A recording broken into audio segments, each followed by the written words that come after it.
Happy Thursday, everybody. It's just me right now. Jeff's on his way. Don't panic. I know you guys absolutely adore Jeff for whatever reason. I hope everybody's having a fantastic week. It's Thursday night, so it is time. We got folks talking about doing push-ups in the comment section. J-Bake was first. Big round of applause for J-Bake. Great job. 108 of you in here now to start the show off.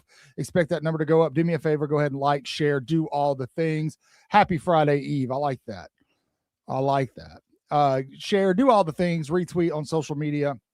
Yeah, we're going to talk about some stuff tonight. I know there's a ton of rumors going around about Ty Simpson. Of course, we're going to have to talk about the Sharon Moore incident. I'm trying to think of a cool name for it. If you got a cool name for everything that's going on up at Michigan, share it in the chat. Let me know. Absolutely wild stuff. But we're going to talk about that tonight. We're going to talk about all the rumors surrounding Kalen DeBoer and the Michigan head coaching vacancy. I don't think you have anything to worry about, but we'll get there.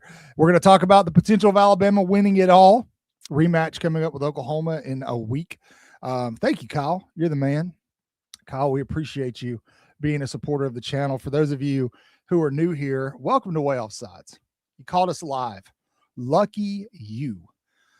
This is a place where we don't take ourselves too seriously. We talk all things Alabama and college sports. We talk everything going on around college sports. Sometimes we kind of go off on tangents, which is why it's called Waaaay Offsides.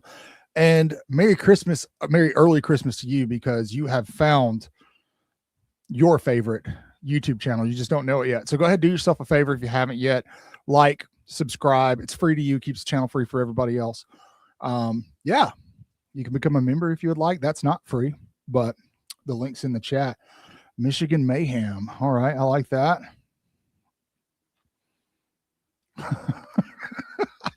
Lance is off. Okay, here's what I want to do tonight. I'm feeling festive, if you can't tell. Check out the background. Lance is usually going sideways about 5-10 minutes into this thing. Now, listen, you can't be too crazy because we have to delete comments because it screws with the algorithm if you're too nuts. But I want to see who can outdo Lance in the comment section tonight. There we go, Wolverine Gate. Thank you, Kat. Welcome in. Merry Christmas. Happy Kwanzaa. Whatever it is you celebrate. The Amazing Blue Tornado. Oh no. You guys. Oh, I knew it. I knew it. I knew if I asked you guys.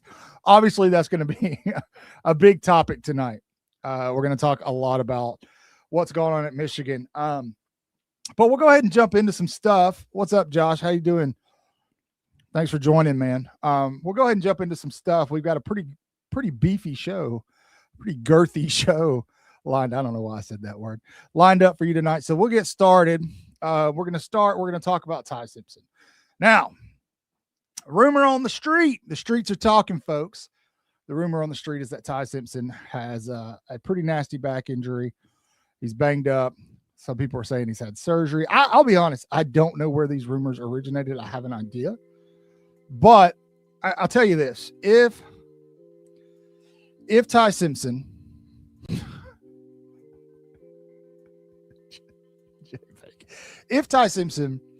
was dinged up that bad, I feel like that would be reported on at this point. Previously to making the playoff, maybe not. We all know what the College Football Playoff Committee did with FSU when they left them out when Jordan Travis got hurt.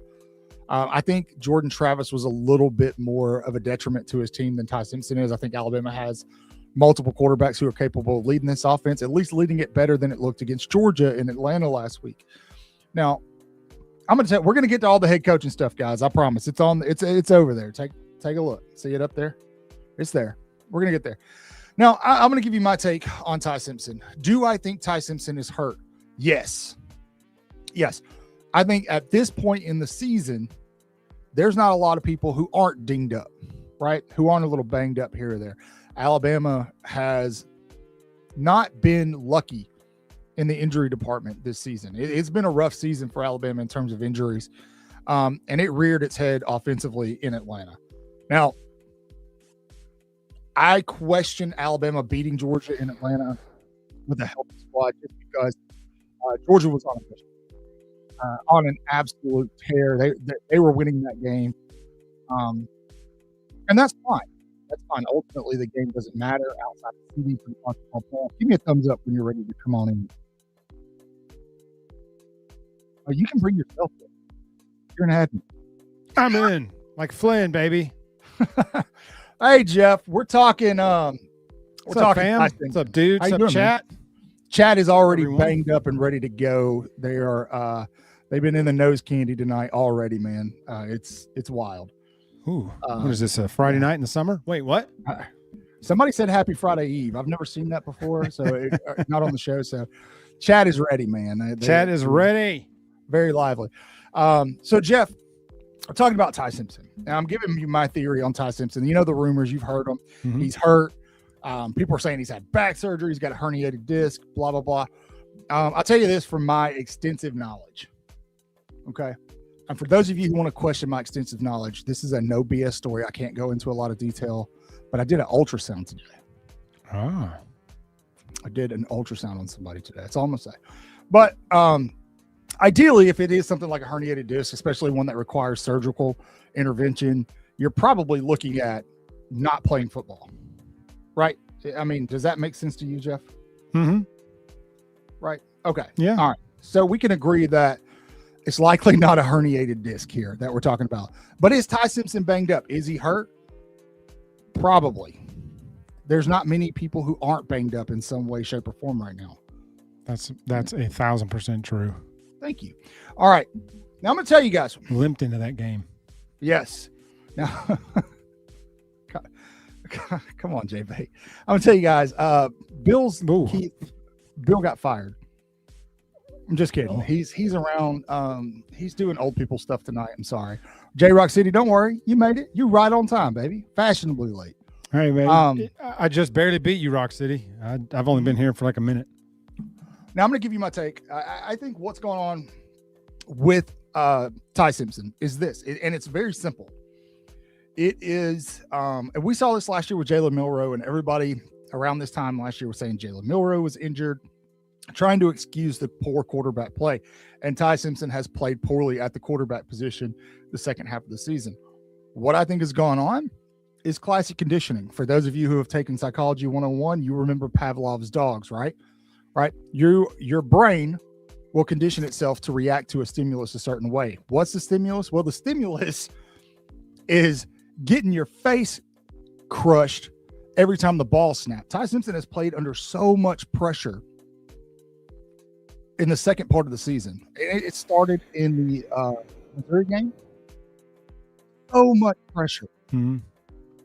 Georgia, constant pressure. It was relentless. Oklahoma, relentless. That he has literally adapted this panic mode. That is how he's playing. It doesn't matter if he's playing pressure anymore. Right now, he's got this urgency. Mm-hmm. The ball out, and I think that's what's going on, man. I think that pressure has affected him long term in his play.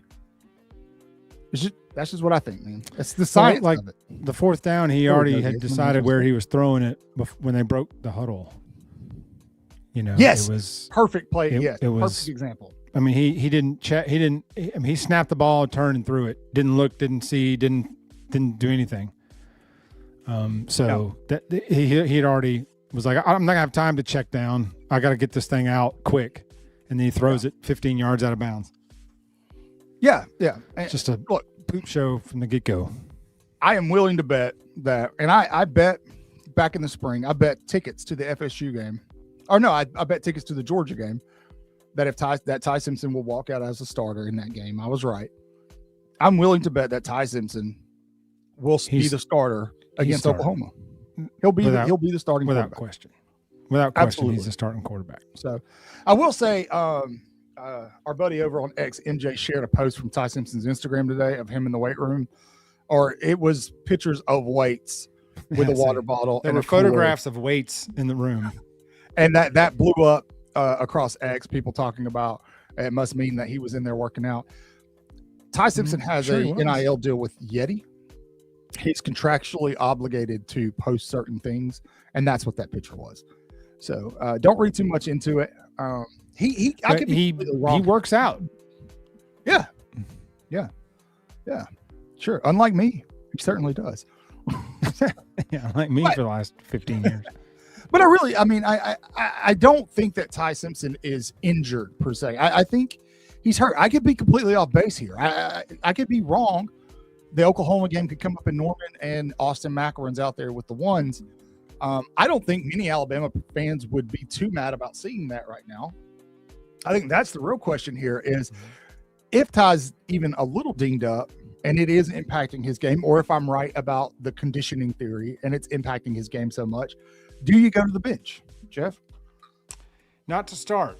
If Ty is terrible, then yes. But you can't bench him unless he's injured. If he's hurt, he can play. If he's injured, he can't. So if he's injured, then he doesn't need to. We don't need to make him worse. But if he's just hurt, then he needs to play. He's the starting quarterback. You can't roll. You can't put Austin Mack in a playoff game. The guy hasn't played all year. I mean, he's barely played all year, and even Keelan's gotten more of the mop-up reps. So I don't think there's any way you could bench Ty unless he physically cannot go. But if he can play, you've got to start him. And then if he's terrible, then you can say, hey, we're trying to win a playoff game. You ain't got it tonight. Yeah, and to Kayla's point here, more than he should, taking a lot of hits more than he should. It's Ryan Grubb's not doing him any favors. He's putting him in positions to get his brains beat in. Well, that's exactly where I was going to go with that. And on top of the offensive line, I think. Look, hey, I think that's Jordy. Jordy, if that's you, man, just we're getting there. Hold on, hang in there. Give me DeBoer. There is no DeBoer news. He's the coach at Alabama. Yeah, that's going to be what we're going to say. But quickest segment and show history. But anyway, Ty Simpson, it's been a rough season for him, and it starts with the offensive line. Ryan Grubb definitely is part of the issue at times. I think sometimes there are plays there that Ty's missing, but I think he's missing those because he has he has that sense of urgency that is now part of him, part of his playing, because he's had to constantly just push the ball out so quick. And you better believe Oklahoma's going to do the same thing. And it's going to be worse if R. Thomas plays. And we'll preview that game a little more next week. But here's the thing. If Alabama's able to figure it out just a little bit, I might be getting ahead of myself. The path that they got in the playoff is winnable. It's a very favorable path. It's very favorable. Even if they get Texas Tech, it's winnable, man. It's absolutely winnable. And so Capstone, this is a very different situation, though. Like, there were no more games after this. He didn't have to worry about Jalen Hurts' psyche in the next game. Yeah.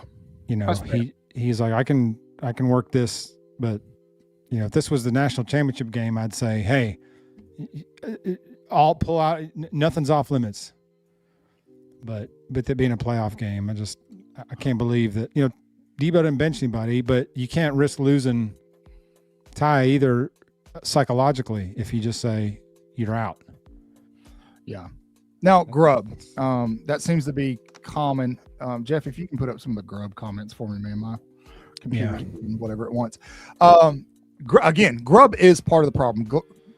Jeff calls him he's the greatest self-sabotaging offensive coordinator I've ever seen. Yeah, and he does do that. Iron Bowl. How you feel about it? Iron Bowl is a great example, man. Like Alabama's up 17-0. Gatesman 1,000%. I was getting there. Yeah, I was getting there. Alabama's up 17-0 in the Iron Bowl.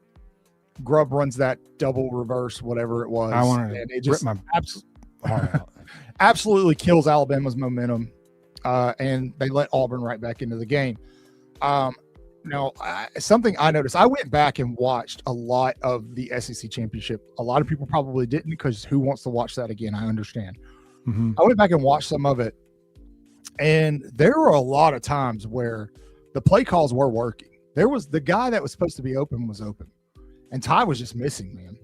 He was just missing. And then a couple of his better throws, you had drops. Mm-hmm. Now, it was very common on 3rd and short for Grubb to run these long developing routes for some reason. I don't know why that's nothing quick. That's what he's doing. We've been getting our face blitzed off for 6 weeks, and we've not run one quick slant, one screen pass, nothing to counteract the blitz. It's all the same plays. Yeah, especially when they come from the West Coast bias. I just put that up. You missed it. You were looking down. Oh, I'm sorry, man. I was talking. We like Tobias though, so we don't mind putting his comments up. I was looking directly into to their eyes. But yeah, I mean. Oh, sorry, that was funny. I'm sorry, Tommy. Speaking of Tommy Reese, we all owe. What's his name, man? What's the quarterback that started at USF in the rain game a couple seasons ago? Buckner, the one you made the video on? Yeah, we all owe Tyler Buckner a big thank you. Michael, you made a video. You should go watch it. I forgot, man. For those of you who don't remember, Tyler Buckner started as the Alabama quarterback in the USF game when they benched Jalen Milroe. Awful rain game. It was just a terrible performance, and it was the beginning of Alabama going, I don't ever want to play USF again. Buckner then transferred to Notre Dame, where he is a quarterback / wide receiver. He is also the holder for place kicking, and he was the one responsible for the botched kick that allowed Texas A&M to beat Notre Dame, which is likely the data point that got Alabama in over Notre Dame. And so, thank you, Tyler Buckner. Thank you, Buckner. 100%. But back to Ty Simpson, man. Alabama's got to figure out a way to protect him. Everything. Look, it's easy for defensive coordinators when Alabama's one-dimensional as well. Like it's very easy. Very. It's out, man. It's out. Really, it was out in week 1. It was out in Oklahoma last season. Like, they put it on film. Like, this is how you beat Alabama. This is how you slow down that quote unquote stellar offense that really hasn't been super stellar all season. So it's been a struggle. Alabama's got to figure out a way to buy him time. The antidote is out there. We just got to do it. We just don't do it for some reason. We don't have any. This is my biggest complaint it was one of my complaints in the Georgia game, is that we don't have different plays for personnel. It's like they put AK Deer in and they run the same plays that they run for Daniel Hill. Yeah. Like, they're two very different style of runners. Although Daniel Hill doesn't always run like he's 250. But AK Deer is not an A-gap runner. He needs space, speed, shiftiness. And that's why AK Deer in and runs the same exact plays that that they're running with Daniel Hill. And I'm like, this is a different guy. Don't run the same play that didn't work before. Don't just try it again with this dude. Like, mix it up. And that's why I said, Jeff, sometimes it feels like Ryan Grubb, it doesn't really have a plan. No, sometimes it's like he didn't watch the like game. He's just like, let's just throw something at the wall and see what sticks. And that's why I feel like there's no continuity in the play calling, man. Like it's just like it's like we haven't see him play 49 in a week. Let's run it. It's like you see him and he's like he's looking down, and then he's watching the game, and he just flips a few pages and goes, "Let's try that one. Send it in." Yeah, it's frustrating, but and I'm not defending Ryan Grubb when I say this. I think we also have to realize and try to remember that this is a West Coast staff that is learning to coach in the SEC. On top of that, I know I say it all the time, for those of you who watch uploads all week long, this team is still in flux. It's still going to be uncomfortable because they're trying to put together a puzzle and they don't have all the pieces yet. And it starts with the offensive line. You don't have all across the line. You don't have the physique, the body style, the player type that Kalen DeBoer wants on that O-line to run this offense. They're getting there. It'll look better. It'll look more fluid starting in 2026, I believe. 2027, I think, will be the season where it really, really clicks on a high gear, assuming you have the quarterback play. But when you go and look at what Alabama's doing in terms of recruiting, especially in the offensive line, you can look across their 2025 class and 2026 class, and you can see how they're trying to adjust from Alabama's past to Alabama's future. And right now it's just uncomfortable because they're kind of in limbo and stuck in the middle of that. Now, can Ryan Grubb do a better job even with that? Sure, absolutely, 100%. 100%. Especially if Kane Womack's out there doing what he's doing this season. But, I think there needs to be just a little bit of grace. It wasn't pretty. What happened in Atlanta Saturday was embarrassing. But Alabama still made the SEC championship game and they're in the playoffs. So that was expected, though. We had no shot missing as many players as we were missing for that game. We had no chance. Kirby Smart did us a solid. He could have scored 50 on us whenever he wanted in that game. I think at one point he thought about it, man. He thought about it, but then he did us a solid by not. But he could have put 50 on us that day, in my opinion, without really even thinking about it. So he also doing that. Yeah, he also acknowledged in the post game, like, "Hey, that team's banged up really, really bad." Like, we were busted up good. Made it known, like there was a comment earlier saying, "Hey, we always use the term banged up. It used to be next man up." You're right, it used to be, but in this day of college football, you're not running 3 deep. You're running 1 deep, and you're hoping a couple of the twos can play. Yeah, but there's no 3 deep anymore anywhere. You can't. To keep to the actual topic, though, Jeff, I think if there's one position where we could say Alabama has 3 deep, it's the quarterback position. This is true. I honestly, assuming that, whatever the rumors are, wherever they came from about Ty Simpson being injured, assuming there was anything legit about those and he didn't play against Oklahoma or at Oklahoma, I'm not going to panic if Austin Mack gets the start. I'm not going to panic if Keelan Russell gets the start. First and foremost, it presents a completely different style quarterback. That you can call Ty Simpson dual threat all you want. He's not dual threat. But I don't use him. I'm okay with it. I'm not going to panic. It may even be an advantage, Alabama. But in this game specifically, and we're going to highlight this game and break it down and analyze it over the next week, Ty Simpson doesn't have to be spectacular to win this game. If he throws for 250 and no turnovers, Alabama wins. That's the key. Just don't turn the ball over. Yep. Now, we need to talk. We've all been talking about Ryan Grubb. Everybody's mad at Ryan Grubb. By the way, hold on, before we even get there, check this out. What do you think, Jeff? You like my hoodie? Oh, that's legit. Yeah. Chat. You need to go get you one. You can grab one right here. I'm going to put the link in the chat. We got a new Christmas look like yours for you. It's there. Where's yours? This is the season. Wait, it's down there. Hold on, Jeff. Daggum. Goodness gracious. No. Waiting on the Tide to Roll series. The holiday edition is back out for you. We've got a ton of designs. Tis the season coming up. Mr. Portal will be on the show soon because that season's coming. We're going to highlight a little bit about the portal tonight. Go pick yourself something up. Pick yourself up something nice this Christmas. Treat yourself. You know what I'm saying? So, yeah, links right there in the chat. Go grab so some. that sweatshirt you're wearing is in that store? I didn't see anything like what you were wearing. It's there. You just got to scroll and go through the whole thing, but it's there, man. I promise. Cool. I've never seen any of those designs before, so you've been busy. Yeah, man.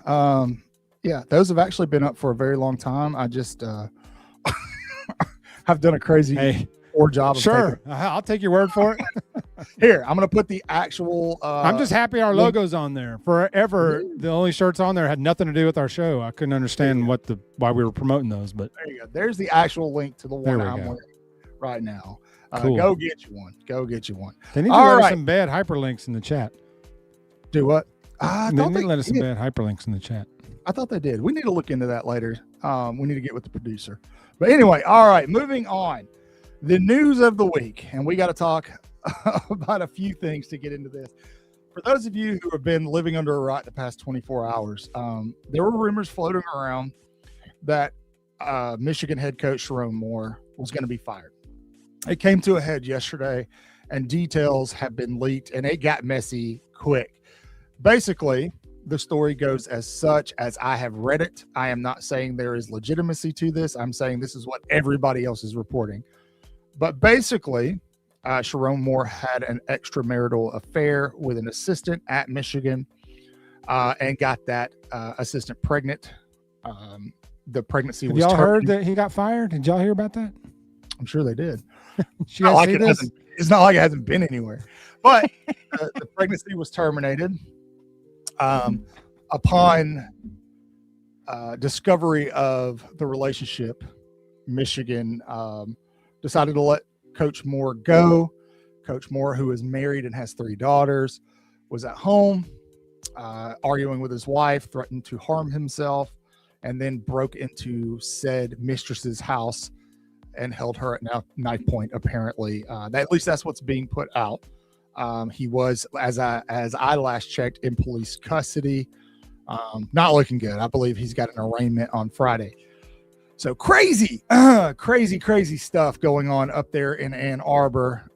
Hey, well, thank you, Bama tall boy. Yeah, I'll tell you what. If you don't got to follow back, put your handle in the chat, and I'll make sure. Put your handle in the chat, and I'll follow back. Yeah, Reuben Foster, Glenn Cheeman time. Is he back? There, he's back. He's back. I love him. Dude, every time I post anything on the X, he's there. I love it. It's hilarious. All right. So I told you guys, as soon as the news broke, I tweeted out yesterday, prepare yourselves. There's a storm coming. The storm being Kalen DeBoer to Michigan rumors. Why is that a thing? Well, a lot of people felt like when Kalen DeBoer was at Washington, he had refused to sign a contract extension. And a lot of people assumed and felt like that was because he was waiting to see what would happen with Jim Harbaugh at Michigan, that he wanted that job. Alabama comes open. He takes the job in Tuscaloosa. Seems like every big-time job that is open this year outside of Florida and LSU, Kalen DeBoer's name has been attached to it. Why do you think that is, Jeff? Because there's nobody else anything to do. It's like Penn State on repeat. It is. I mean, and I'm good. It's going to all week we've been hearing how trash Bama is. They don't belong in the playoffs. But DeBoer is the first on everybody's list. Make sense. Yeah, you're absolutely right.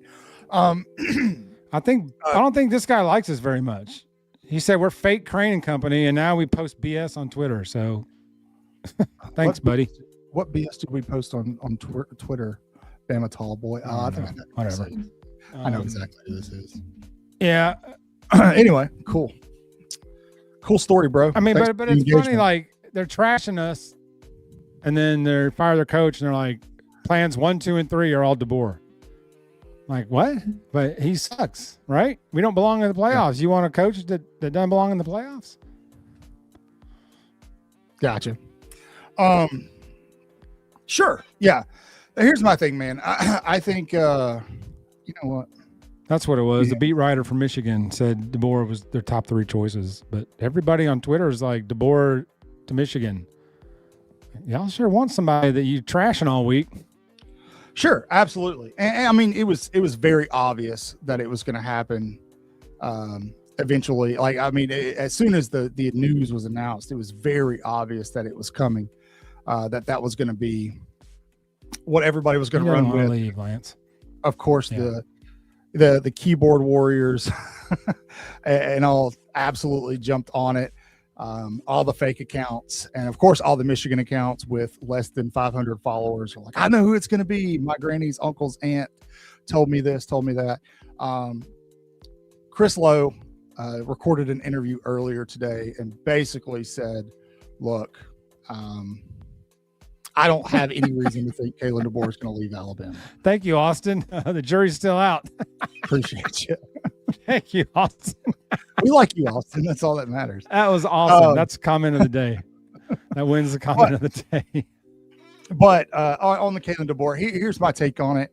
I'm not going to say that he's not going to entertain. If Michigan really wants him and they make him an offer, he's got to consider that. He's going to consider that. Now, here's the thing. No, his agent will consider that. Sure. Absolutely. He may never even know about it. But here's the thing about Kalen DeBoer, man. He knew what he was walking into in Tuscaloosa when he took the job. Absolutely, 100% was more than aware of what he was walking into when he took the job.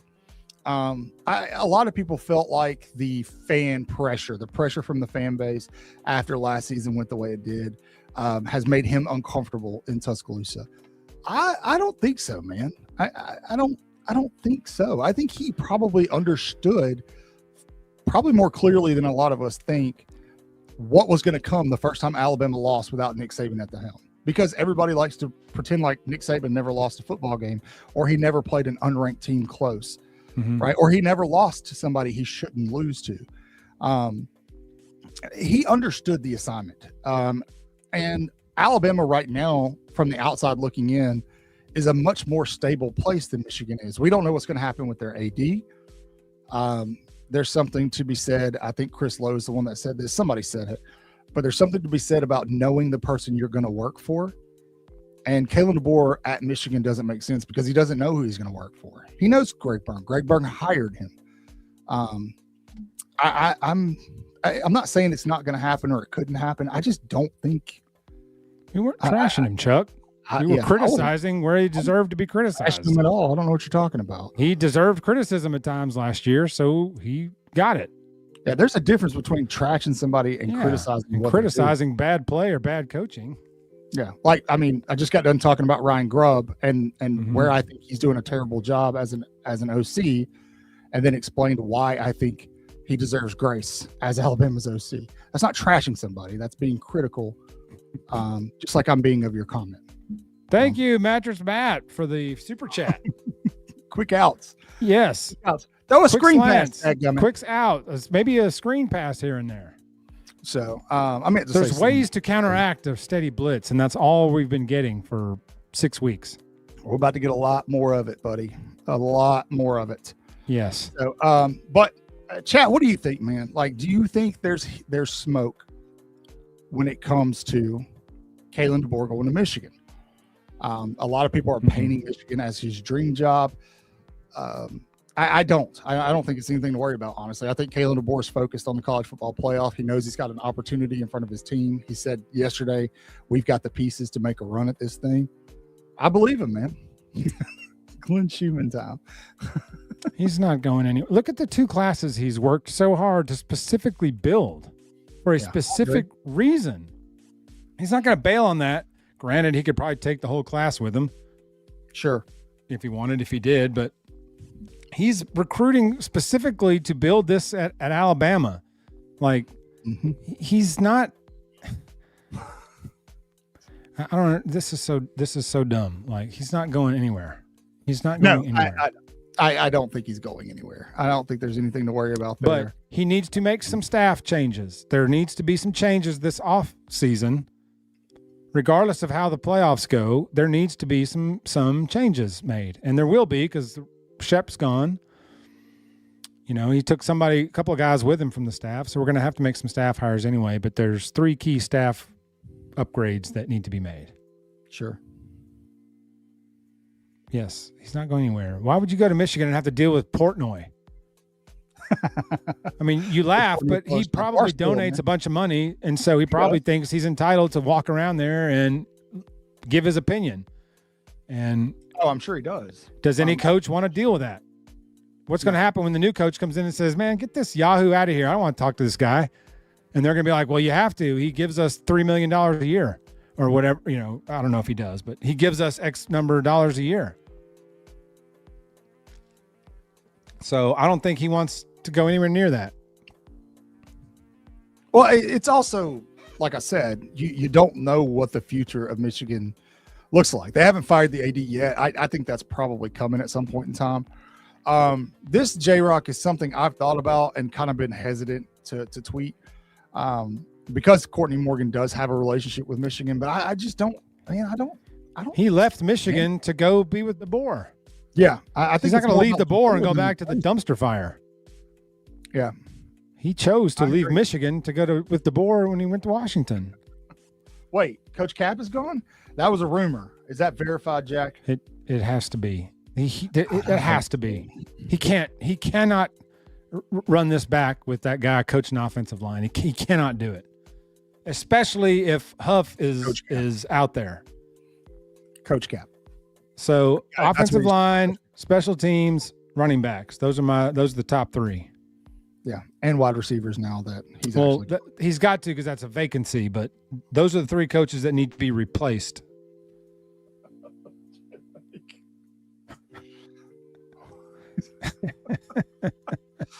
Oh, you guys are ridiculous! Absolutely ridiculous this evening. So, do I think Kalen DeBoer is headed to Ann Arbor? No, I don't. What just happened, Jeff? Okay, we're gonna skip that. That was weird. So, that was weird. That was a little scary. I'm okay. Whiteout. More about. Yeah. Anyway, all right. Portal additions. Let's move forward here. But before we do we have any? Not yet. But that's the whole point of the segment. Portal additions. Michigan. What's really interesting, and Jay Bacon and I talked about this last night in our Waaaay Offsides X chat, is national letters of intent. We've already seen one player today from Michigan get out of his NLI. Very interesting. I don't think he's going to be the last one. Obviously, the door is going to open for a lot of guys to make the jump out of Ann Arbor. I think given the look of things on top of the cheating scandal and now this, I would not be surprised. But we're only a couple of weeks removed from the actual portal being open itself, and it's going to be nuts. Now, this is your show, and so, chat, I wanted to ask you guys, where do you think on Alabama's roster, what position does Alabama need to address in the transfer portal? Several. I see it. I see the comment. Actually, Coach Huff's a tight ends coach for the Rams, Gatesman. So he's coaching tight ends for the LA Rams. Yeah, here's to hoping he gets fired. I'm hoping that he just signed a 1-year lease in LA and DeBoer says, "Hey, stop fooling around with tight ends and come do what you're born to do. Coach my offensive lineman." And this is true, Tobias. That's going to be my trick to finally make this change in Pittsburgh. Hey, on that note, look, if Kalen DeBoer is going to leave Alabama, it's going to be for an NFL job. Just saying. That was that's why I told my LSU friend about Lane. I said, the only thing you got to worry about is if he goes 30-6 in 3 years and plays for a title, the NFL is going to come calling and he's going to go running. Yeah. A lot of people saying the same thing. Field goal kickers, O-line, D-line. I agree. I think you got to get a little bit of depth there. I'm interested to see what Ty Haywood does. If you guys remember Ty Haywood from last year's recruiting class, he's the guy that was heavily favored to Alabama. 1,000% committed. Yeah, and then the night before signing, flipped to Michigan, had never visited. We all kind of know what took That's place awesome. there. Never even been on campus. Interested to see what happens there, but yeah. Never took a visit. I think Alabama will approach this excuse me. This transfer cycle, specifically on the O-line, the D-line. Now, Alabama's recruited really well at the O-line. So I think they'll look more towards the defensive line in this portal window. Just me. Just what I think. This is another option. Pittman's out there for O-line coach. If Sure. Huff doesn't answer the bell. Sure. Give me just a This would be second. interesting. This would be interesting. Give me interesting. I'll take Barrett Jones as an O-line coach. Give me Julio wide receivers, Barrett Jones O-line. That'd be interesting. Funny Barrett Jones story. I heard an interview with Barrett Jones one time, and this was after his career had ended. His playing career had ended. Didn't have much of an NFL playing career, which kind of shocked me. I thought his last year at Alabama when he played center, I thought that was his path to the NFL was okay. I don't know what happened. Anyway, so his pathway was to the NFL was playing center, and then he said that his biggest problem was that he was going against Aaron Donald in practice every day. He was getting whipped in practice every day, and so he didn't think he could play it, so he didn't make it out of camp. Never really stuck with the Rams, and then moved on from playing. But he was like, had I got drafted anywhere else, I wouldn't have been going against Aaron Donald every day in practice and getting exposed massively. So anyway, AC Carter, that's a blast from the past. Joe Edwards, AC Carter, man, the deuce. Oh man, I got something in my throat. I don't know what's going on. Goodness, I'm all right. Anyway, O-line coach, special teams coach. Jeff says running backs coach. I think in terms of personnel, you're going to want to shore up. Alabama's going to go after some linebackers in the transfer portal for sure. I think they're pretty much well covered at DB. Linebacker is going to be a position of need. Edge rusher, defensive line. You may look for some depth on the O-line. But listen, Alabama's recruited really well at the O-line. Oh, God. Spit on that thing, Cat. I'm choking over here. Yeah, we already talked about that, Wade's World, and I agree with you. I think he's probably banged up a little bit, but injured. He's banged up. He's not injured, but he's battling. I mean, I think he got concussed during South Carolina, and then I think he got concussed again against Auburn. Go watch that Auburn game. He got blasted in that Auburn game multiple times. Yeah. Wound up bouncing his head off the turf a few times too. Yeah. Now we talked about this a little bit, but Bama's going to take on Oklahoma in 7 days, next Friday night. It'll be the first game of the college football playoff. In Norman, cold temps. They're going to go up there for the rematch. Alabama coming off possibly their worst offensive performance of the season in the SEC championship game. A lot of variables that you can consider in that, injuries. I think the team was riding a high coming off of that FSU loss. I think they used that for motivation for a long time, but that hunger kind of waned towards the end of the year. Jeff, what do you expect Alabama's offense to look like going into Norman? I have no clue. And that was my biggest fear going into the Georgia game was I know what Georgia's going to do on defense. Like the same thing every team has done against us the last 6-7 weeks. They're just going to blitz all night. Blitz, blitz, blitz. But I don't have any faith that Grubb can counter it. He's shown no adjustment in 6 or 7 games to counter the blitz. It's all the same stuff. We're running the same plays, the same schemes, the same everything every week. And we know what the defense is going to do. They're going to blitz all night. They're going to blitz till they can't blitz anymore.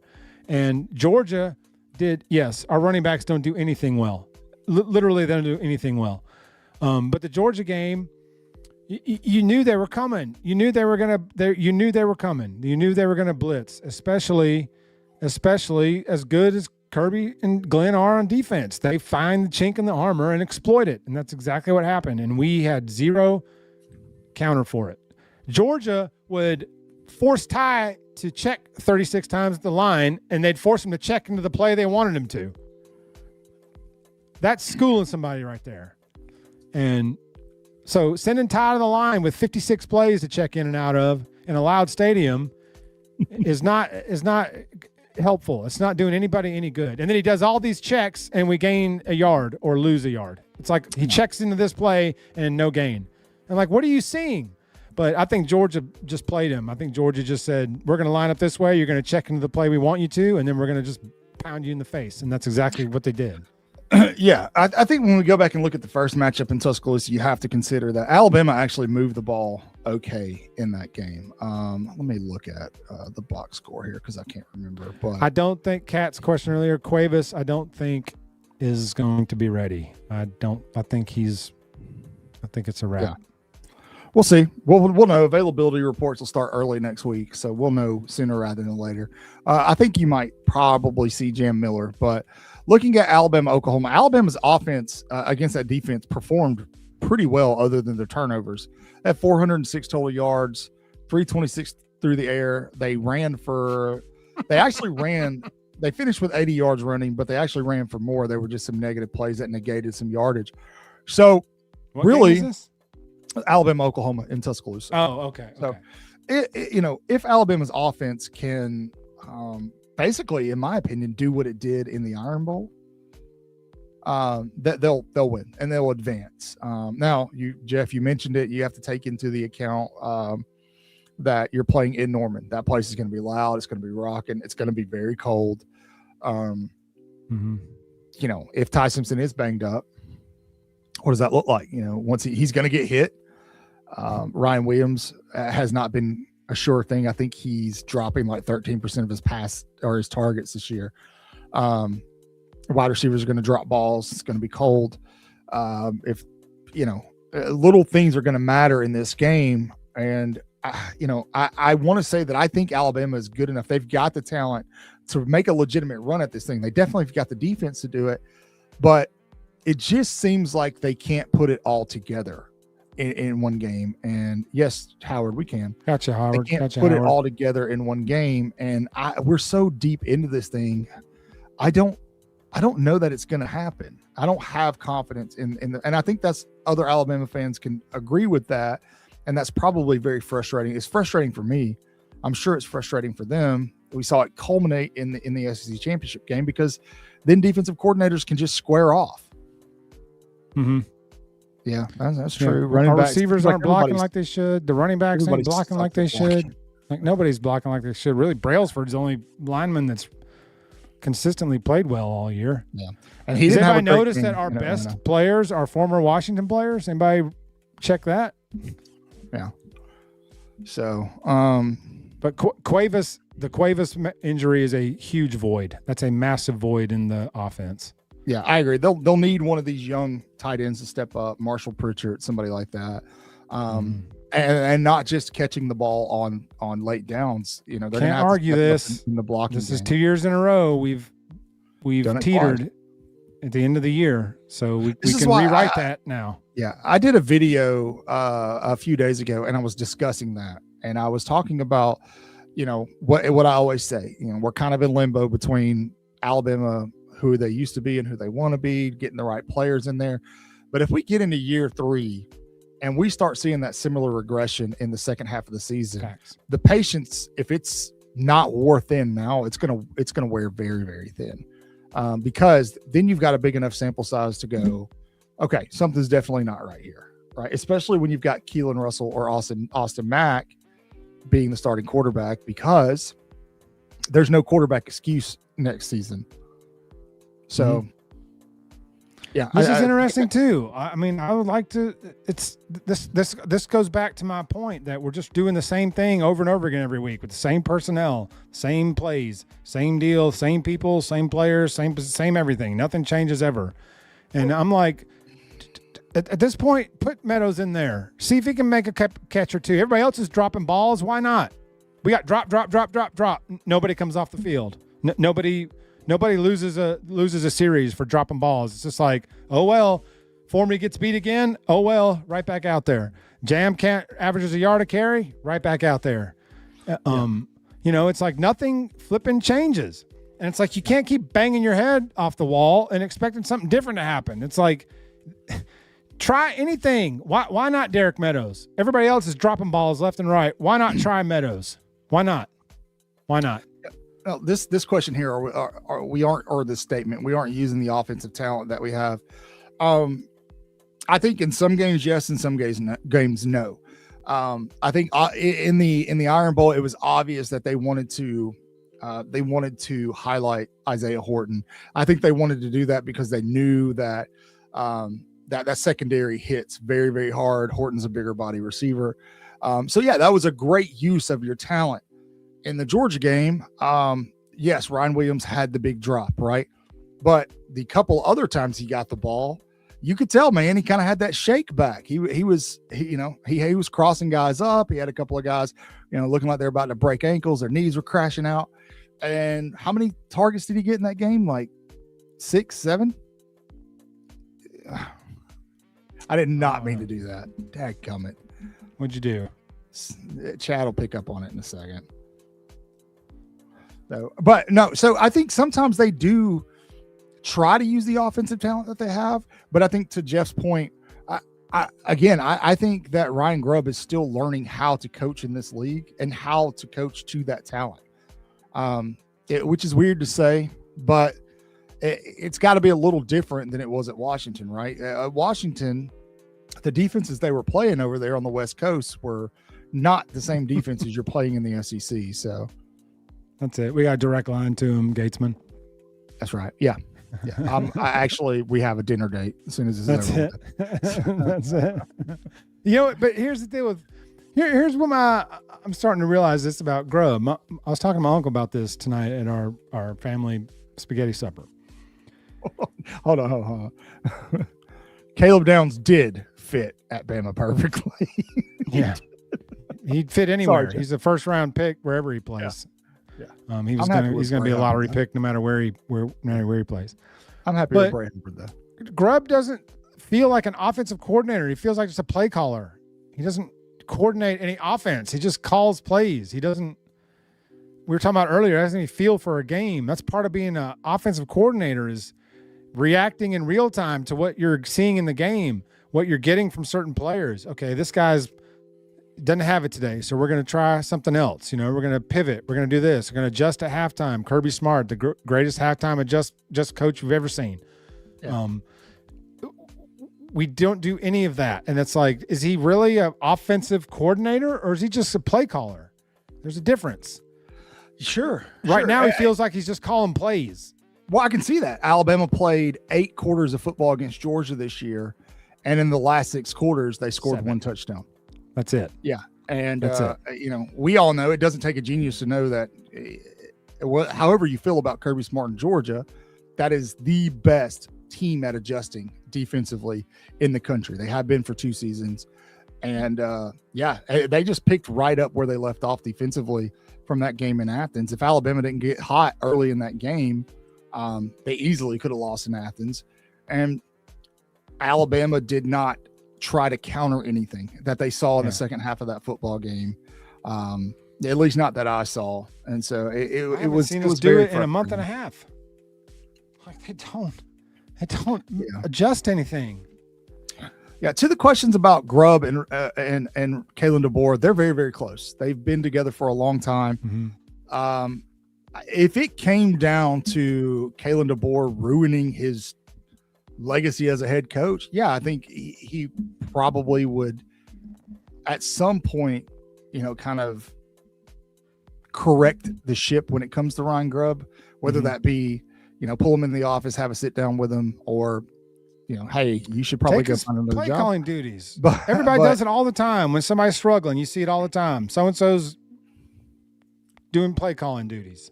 Yeah. But it's not going to be some nationally televised, fight on the sideline that everybody wants it to be. So see you, J Rock. Thanks for tuning in, J Rock. Mm-hmm. Yes, like unload it. Yeah, that's right, Gatesman. He's like got the Aaron Rodgers. Aaron Rodgers will never throw a pass he thinks might get picked. Well, but that's how Grubb calls these games. It's like we get up 17-0, and he's like, I don't want to turn the ball over and give him any momentum, so we're just going to shut it down. Right. And then 5 minutes later, it's 17-13, and we're in a battle. Like, we should have blown out a couple of teams this year. We had a couple of teams dead to rights. Auburn. Missouri. Yeah. Georgia, we were up in Georgia. 14-0. Something like that. Something like that. Mm-hmm. You know, Jay Bake, I made this point earlier in the season that if you go back and watch what he put on the field at Washington, it wasn't some high flying spectacle like people made it sound. You know, but he's very efficient. Yes, with a guy that can deliver the football. Yeah, well, it was definitely better what we're seeing in Tuscaloosa. So, I guess before we move on to the final topic, because we're running out of time here, Jeff, like, do you think Alabama can improve on anything offensively before they try to make a playoff run, or do you think it's basically going to be what we saw in the SEC championship in Norman? No, it's not going to be. I don't think it's going to be as bad as we saw in the SEC championship. We're not facing Georgia. There's a difference. No disrespect to Oklahoma. They had a great defense. Bama had something for Oklahoma's defense. I think we're going to be healthier. I think we're going to have a few players back. Maybe not Cuevas, but I think there's a possibility for Jam, maybe a couple other guys to just be a little bit healthier than they were.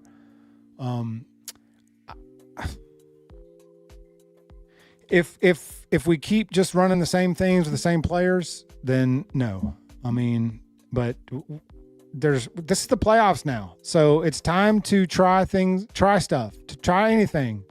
You know, Ryan Williams dropping balls off his neck. Never seen a receiver take a ball off his neck. But he sure did. How many of those do you get before you try someone else? I mean, you know, how many drops do you get before somebody says, you know what, you're not serious today. So why don't you come have a seat over here for a couple of series? We're going to let Meadows or Cole Adams go out there and run this. But like, they won't play anybody. They play the same three receivers the entire game, no matter what. So I don't know what's going to happen. I don't think that we can suddenly just show up and be an offensive juggernaut. I just don't think it's in them. It's in Grubb to do that. Sure. But, you know, Ty a little bit healthier. Ty can't keep playing this poorly every week, right? At some point, he's going to have a decent game. Unless he's injured. So unless he's injured. And if that's the case, then he's a hindrance more than he's helping. Yeah. Alex, how's the little one? Let's see. She made it through. She's home now, feeling better. But now I think she has pink eye. Thank you for the prayers, fam. Pink eye. Well, that sucks. Home. Yeah, we'll all join you in prayer, buddy. Absolutely. I don't know, Joe. DeBoer doesn't really pull people. Not that I've seen. Not that we've seen. I don't know that he could have last year. I don't know that he can this year. If Ty's even talking about coming back next year, you can't slaughter his psyche by telling him that you don't believe in him this year, when you've shown no inclination of that all season. Hurt, poor play, whatever. He's been the man. Absolutely. He's been QB1. All right. Finishing up, chat. I'm going to give you a challenge here. Now, I want you to be realistic. I know some of you aren't going to be able to take off your goggles, and that's fine. But as of right now in the playoff field, who has the best shot of winning the whole daggum thing? Jeff, I pose the same question to you. I think it's Georgia's going to win the whole thing. That's fair. The way they look Saturday, absolutely. They're not an offensive juggernaut. Clearly, they're not. They don't, blow you out, hang 600 on you and 50 points. Yeah, but they're playing at a high enough level at the right time. Their defense is playing fast. Their defense is playing really good, and Kirby's the man. I mean, all these coaching changes, when all the dust settles, Kirby Smart is still up at the top of the mountain. Sure. And if I got to put my faith in one guy in the playoffs, it's been the guy with the track record, and that's Kirby.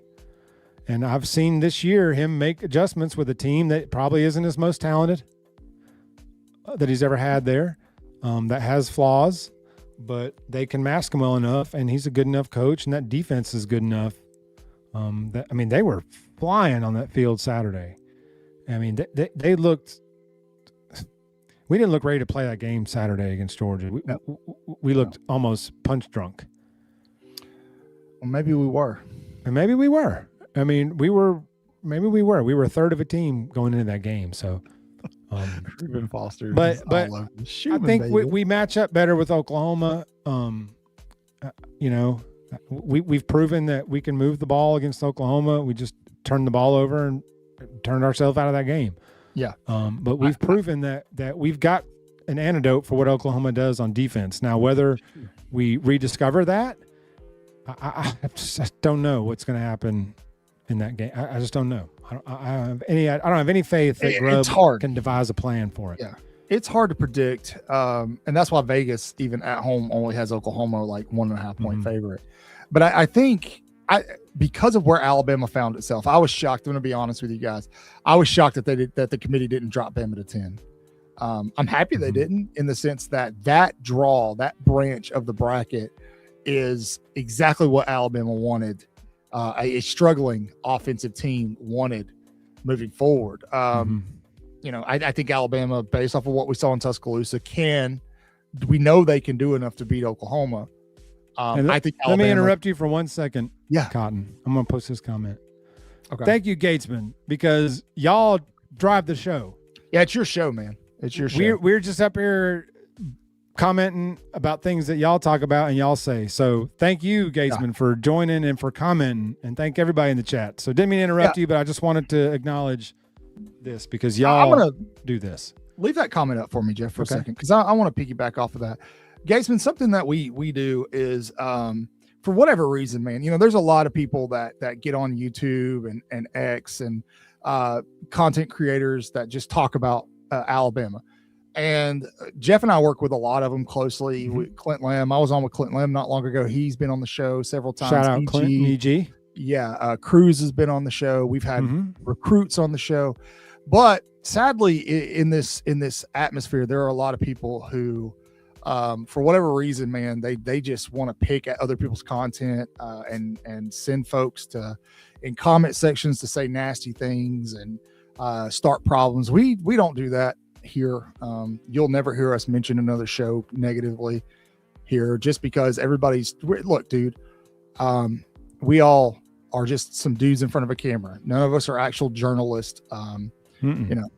So we're here to have a good time and just enjoy talking Bama with you. Not everything we say is right. Not everything you say is right.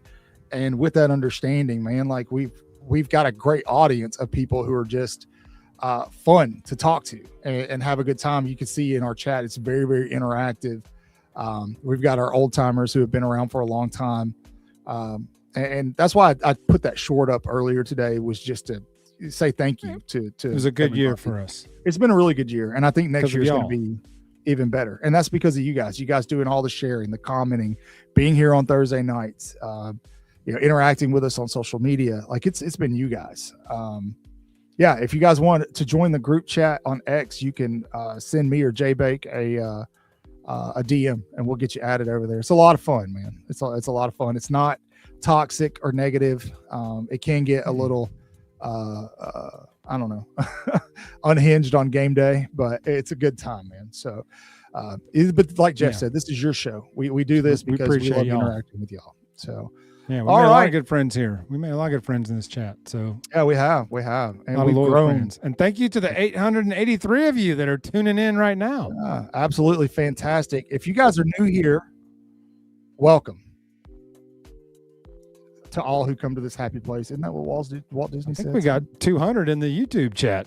Wow, beautiful. If you are new here, look, only 20% of you on YouTube are subscribed. So go ahead, hit the subscribe button. It'll be the best decision you make all year. I promise. Thank you, it'll Kat. be like that's sweet. It's your early Christmas present to yourself, and it's free. It's free. Go ahead and save yourselves a couple dollars and gift yourself a subscription to Waaaay Offsides on YouTube for Christmas. Yeah, come join us post game. My uncle told me tonight that they really like our post game shows, and he said that the post game Alabama show is 6 minutes of commercials and 1 minute of content. And I was like, we don't do no commercials here, baby. I said we're all flesh, all hour and a half after the game. You get everybody's immediate reactions. I said, so no.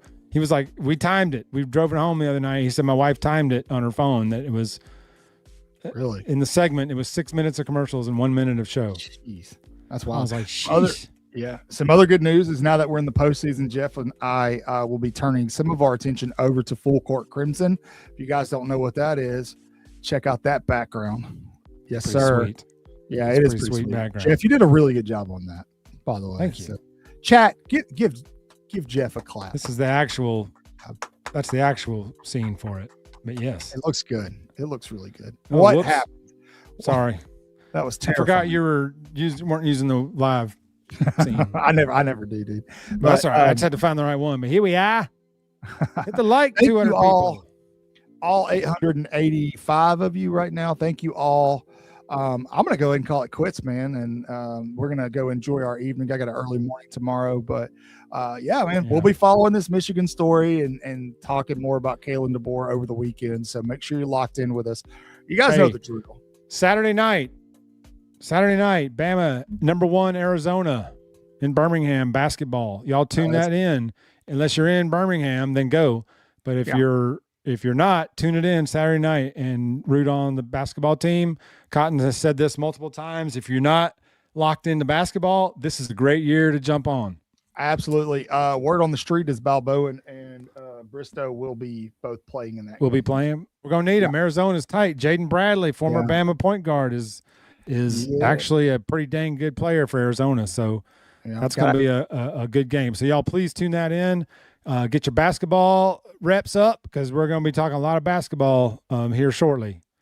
Absolutely. Go get yourself a hoodie. That'll be it. I think we're done plugging ourselves. All right, guys, please enjoy the rest of your evening. We'll see you this weekend at some point in time. We love each and every one of you. As always, you guys know the drill. Say your prayers, read your Bibles, wash your hands, horns down, beat Auburn and LSU. We love you and Tennessee too. Roll Tide.